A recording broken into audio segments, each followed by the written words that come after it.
আরো কঠিন কঠিন সুন্দর সুন্দর ভালো ভালো কাজ আমরা করতে চাই। Love you all.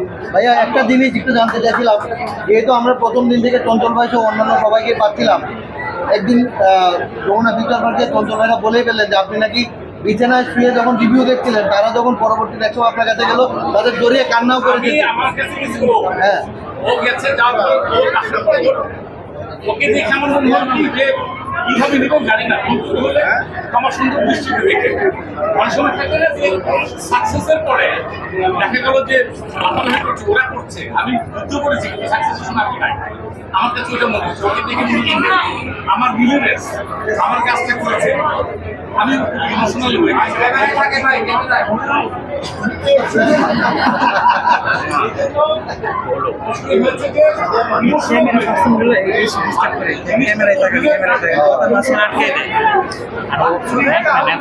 ন্যাচারাল না, এই ক্যামেরা পার্সন এই কাজ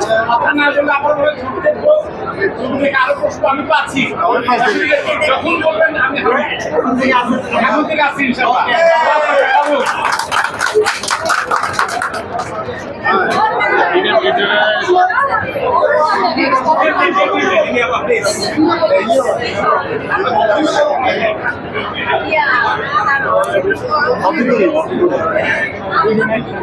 দর্শক যে সাপোর্ট দিচ্ছে না, ভবিষ্যতে যদি দেন আমরা আরো ভালো কাজ করতে পারি।